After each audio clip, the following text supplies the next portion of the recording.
You can bend, stretch, walk, run, and jump. Similarly, all other living organisms exhibit movement, which is one of their characteristic features. However, movement in plants is different from that in animals. The simplest form of movement is protoplasmic streaming, as seen in unicellular organisms like the amoeba. Some organisms show movement of cilia, flagella, and tentacles, while many others are able to move their eyelids, tongue, jaws, hands, and legs. Sometimes, movement may result in a change of location or place. Such voluntary movement is called locomotion. The different types of locomotory movements are swimming, walking, running, climbing, and flying. Moreover, in some animals, the structures used for locomotion also help in other movements. In the paramecium, cilia are used for locomotion as well as to draw food inside the cytopharynx. Similarly, in the hydra, tentacles are used for locomotion and to capture prey. Thus, locomotion and movement by an organism are usually studied together. In fact, all locomotion is movement, but all movement is not locomotion. The three main types of movement in human cells are amoeboid, ciliary, and muscular. Amoeboid movement is seen in some specialized cells such as macrophages and white blood cells. This movement is produced by pseudopodia due to protoplasmic streaming. Moreover, cytoskeletal elements like microfilaments are also involved in this type of movement.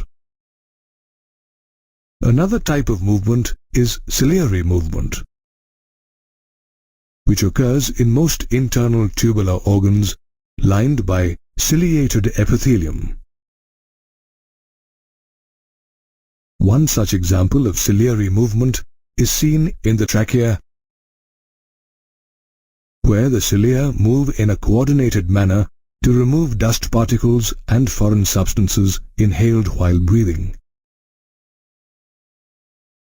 Another example is the movement of the egg through the female reproductive tract, which is lined by cilia. The third type of movement is muscular movement, which is seen in the eyelids, tongue, jaws, hands, and legs. The contractile muscles help in body movements and locomotion of the organism. Moreover, locomotion is brought about by the coordination of the muscular, skeletal, and neural systems. Thus, living organisms move from one place to another as well as exhibit different types of movement such as amoeboid, ciliary, and muscular movement of the eyelids, tongue, jaws, hands, and legs. Muscles play an important role in body movements as well as the movement of internal organs. Without muscles, it would be impossible to bend, stretch, walk, or perform any activity. In fact, muscles constitute about 40 to 50% of body weight in adults. Muscle is a specialized tissue that originates in the mesoderm. Interestingly, it is the only tissue in your body that has special properties like contractility, extensibility, elasticity, and excitability. Muscles can be classified based on their location, appearance, and nature of regulation of their activities. Based on their location, muscles are classified into three types, namely skeletal, visceral, and cardiac. Skeletal muscle tissues are attached to the bones of the body by collagen fibers called tendons. These muscles are striated or striped and are also referred to as voluntary muscles, as they are under the control of the nervous system. Skeletal muscles help in locomotion and different body postures. Another type of muscle are visceral muscles. They are found in the inner walls of hollow visceral organs such as the alimentary canal and reproductive tract. In contrast to skeletal muscles, these muscles are unstriated or smooth and involuntary. These muscles help to carry food through the digestive tract and gametes through the genital tract. The third type of muscle is the cardiac muscle, which is found only in the heart. Cardiac muscle cells are branched, striated, involuntary, and contain a single nucleus. Several cardiac muscle cells assemble in a branched manner to form a cardiac muscle. All these three types of muscles have a complex structure. Let's take a look at the structure of a skeletal muscle. Each skeletal muscle consists of many muscle bundles called fascicles that are held together by a collagenous connective tissue layer called fascia. Each muscle bundle consists of many muscle fibers, where each fiber exhibits a syncytium condition, which means the sarcoplasm contains several nuclei. Did you know that the parts of a muscle fiber have been given special names? For instance, the plasma membrane is called the sarcolemma, the cytoplasm is known as the sarcoplasm, and the endoplasmic reticulum is called the sarcoplasmic reticulum. The sarcoplasmic reticulum is a storehouse of calcium ions which are important for muscle contractions. Each muscle fiber consists of several myofibrils that are parallelly arranged. When viewed under an electron microscope, these myofibrils show alternate light and dark bands. These striations are due to the alternate distribution of two important proteins, actin and myosin. The light band contains actin and is known as isotropic band or I band, whereas the dark band contains myosin and is known as anisotropic band or A band. Both actin and myosin are rod-shaped proteins arranged parallel to each other as well as to the longitudinal axis of the myofibrils. However, myosin filaments are thicker compared to actin filaments, and they are therefore also called thick and thin filaments respectively. They are alternately arranged throughout the length of the myofibrils. Each A band is bisected by a thin fibrous membrane called the M line, to which the thick filaments are attached. Similarly, the center of each I band is bisected by an elastic fiber called the Z line, to which all the thin filaments are firmly attached. The portion of the myofibril that lies between two successive Z lines is called the sarcomere, which forms the functional unit of a muscle contraction. At rest, the ends of the thin filaments partly cover the ends of the thick filaments, leaving the central part of the thick filaments uncovered, which is called the H zone. The biochemical study of the two proteins, actin and myosin, show that both have a complex structure. Each actin or thin filament consists of two F or filamentous actins helically coiled to each other. Each F actin is a polymer of monomeric G or globular actin. These F actins also have two filaments that run closely throughout their length. These filaments are made of a protein called tropomyosin, which bears another complex protein called troponin at regular intervals. In a resting state, a subunit of troponin covers the active binding sites for myosin on the actin filaments. Similarly, each myosin or thick filament is a polymerized protein. It is made up of many monomeric proteins called meromyosins. Each meromyosin consists of two important parts, a globular head with a short arm and a tail. However, the globular head and arm is heavier than the tail and is therefore called heavy meromyosin or HMM, while the tail is called light meromyosin or LMM.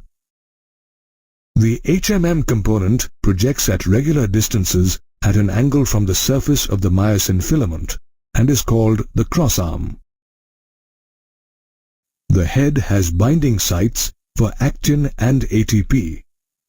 Additionally, it has an active ATPase enzyme that breaks down the ATP into ADP plus inorganic phosphate, thereby releasing energy.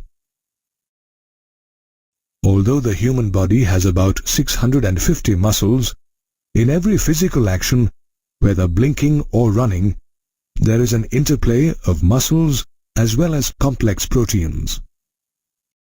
Muscle is a special organ that transforms chemical energy into movement.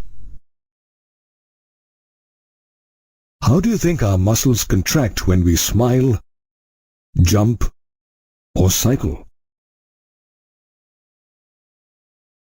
The mechanism of muscle contraction is well understood by the sliding filament theory. According to this model, muscle fibers contract when thin or actin filaments slide over the thick or myosin filaments. To start a muscle contraction, the central nervous system or CNS sends a signal via a motor neuron. The motor neurons, along with the connected muscle fibers, form a motor unit. In fact, the junction between a motor neuron and sarcolemma of the muscle fiber is called the neuromuscular junction or motor end plate. When a neural signal reaches the motor end plate, it releases a neurotransmitter called acetylcholine.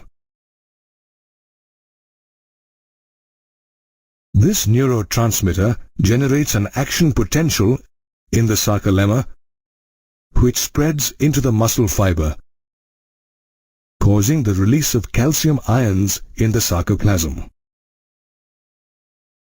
The calcium ions further bind to a subunit of troponin on the actin filaments, which causes the troponin to change conformation and move the tropomyosin.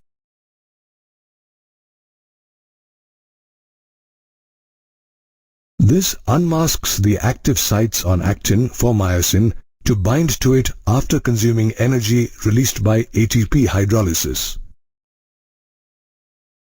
Myosin binds to actin to form a cross bridge. These cross bridges are very important for muscle contraction. they pull the attached actin filaments to the center of the A band.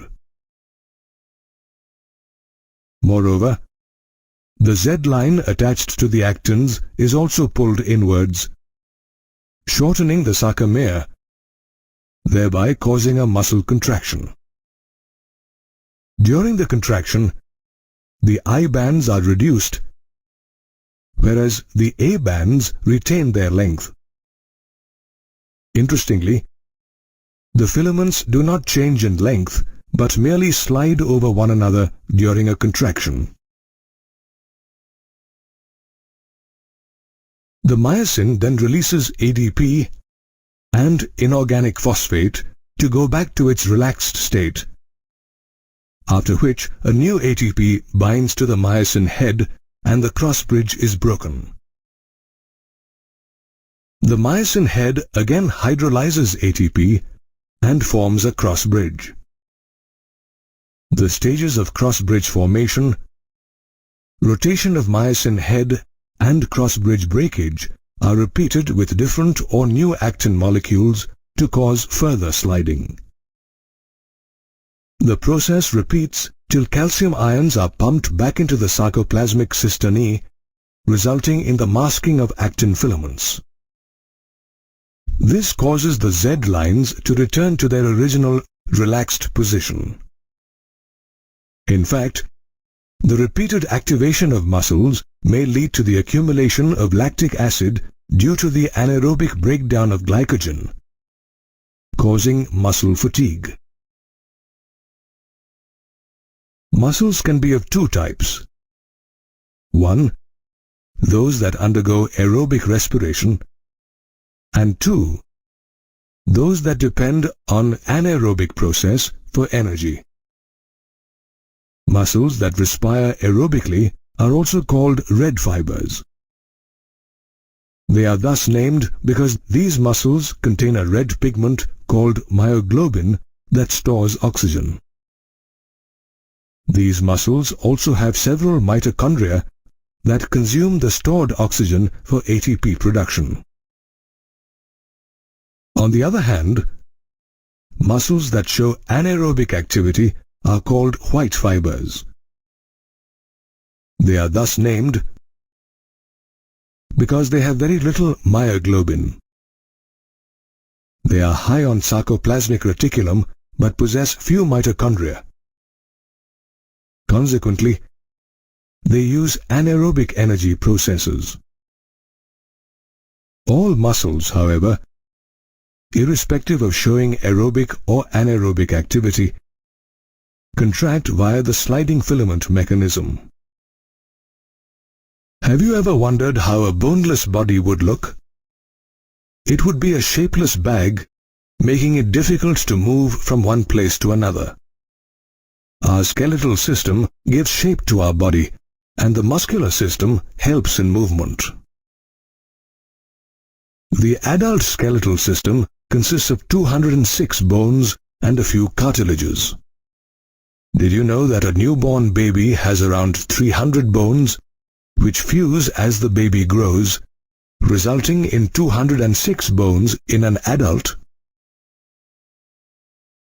Both bone and cartilage are specialized connective tissues.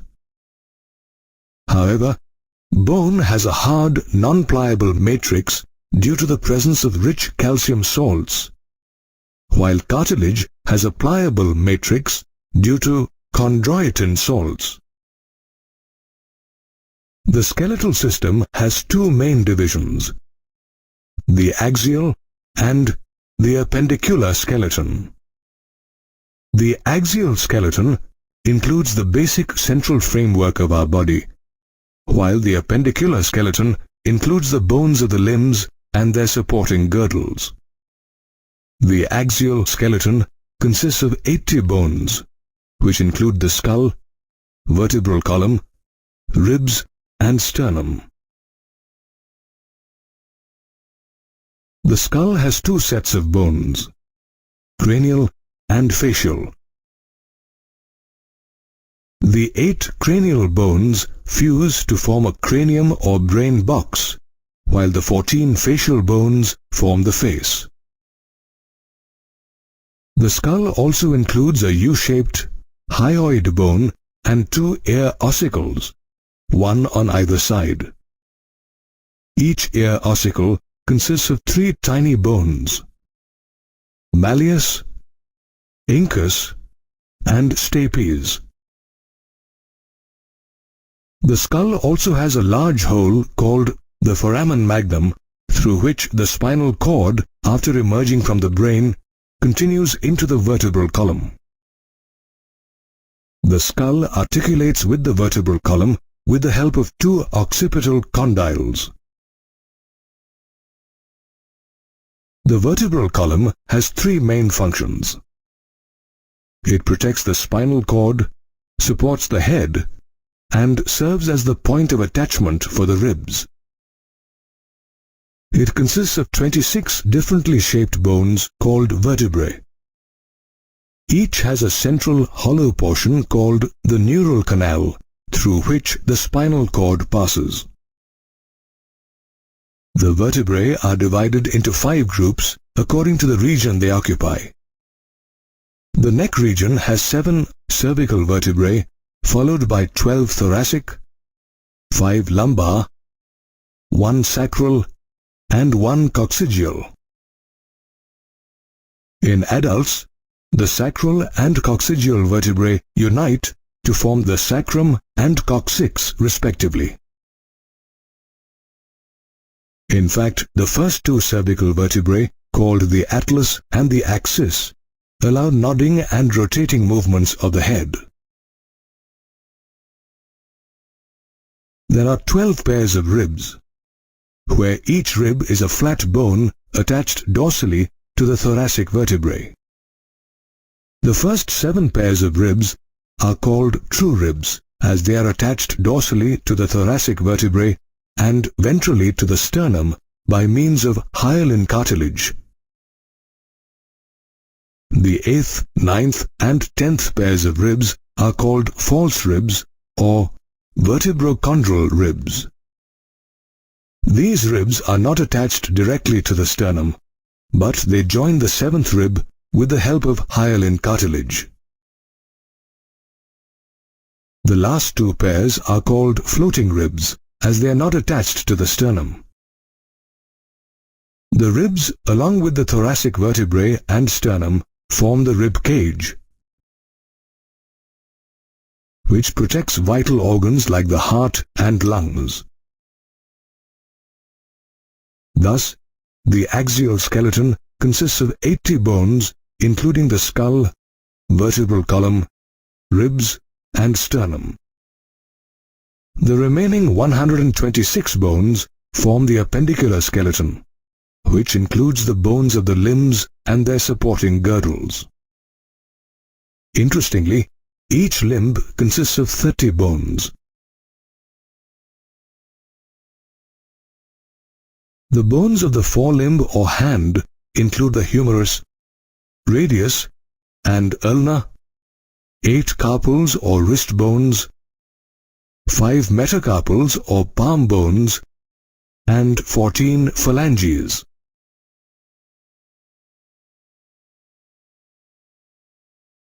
The bones of the hind limb or leg consist of the femur or thigh bone, tibia and fibula, 7 tarsals or ankle bones, 5 metatarsals, and 14 phalanges.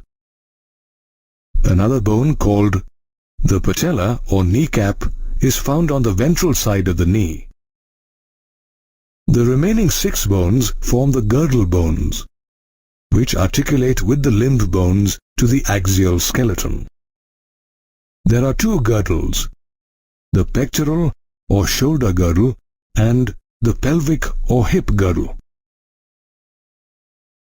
Each half of the pectoral girdle consists of a flat, large, triangular scapula and a curved, slender clavicle or collarbone. The scapula is situated between the 2nd and 7th ribs on the dorsal side of the thorax. It has a slightly elevated ridge called a spine, which projects as a flat, expanded process called the acromion.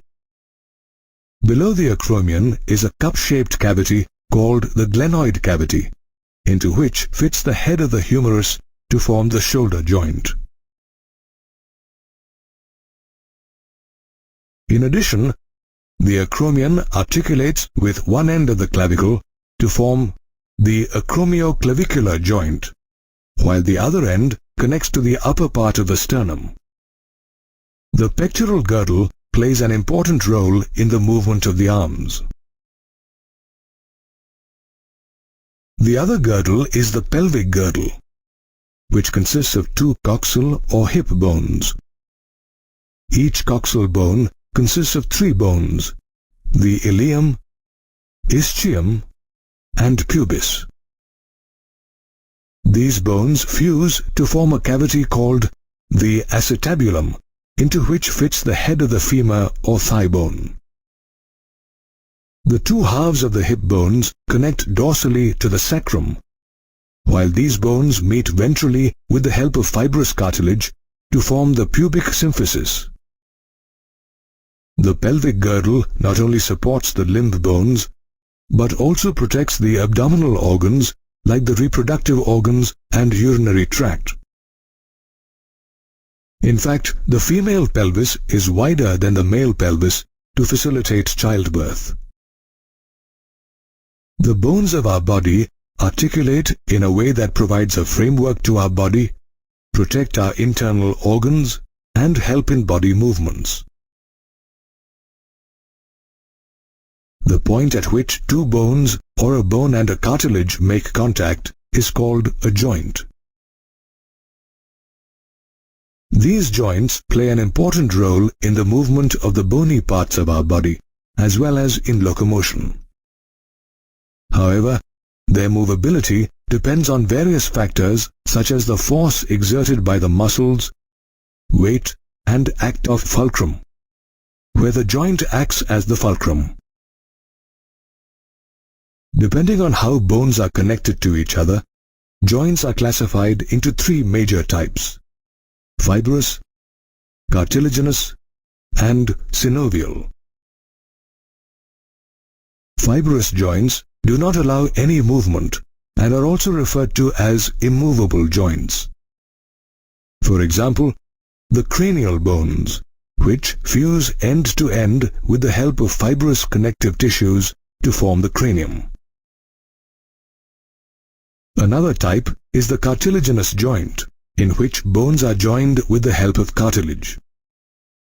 This joint is found between the adjacent vertebrae in the vertebral column, which permits limited movement. The last type is the synovial joint, which is characterized by the presence of a lubricating fluid called synovial fluid filled in a synovial cavity between the articulating surfaces of the two bones. These joints allow a considerable degree of movement. There are several types of synovial joints, such as the ball and socket joint between the humerus and scapula, hinge joint between the ulna and humerus, pivot joint between the atlas and axis vertebrae, gliding joint between the carpals, and the saddle joint between the carpal and metacarpal of the thumb. In this way, the skeletal and muscular systems function in a perfectly coordinated manner. However, over a period of time, these systems may begin to show wear and tear or exhibit some disorders. One such disorder is myasthenia gravis, which is an autoimmune disorder that affects the neuromuscular junction characterized by fatigue, weakening and paralysis of the skeletal muscles. Muscular dystrophy is also common and is characterized by the progressive degeneration of skeletal muscle fiber. It is considered a genetic disorder. Another disorder, tetany, causes rapid spasms in the muscles due to calcium deficiency, whereas Arthritis is the inflammation of joints, a disorder commonly seen in elderly people. Elderly people also suffer from osteoporosis, which is characterized by a decrease in bone mass, which increases the chances of fractures.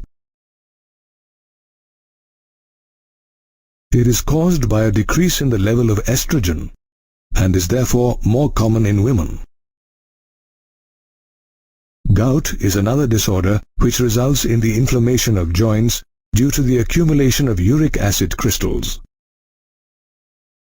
It is essential to observe a healthy diet and lifestyle so that the skeletal and muscular systems can function efficiently.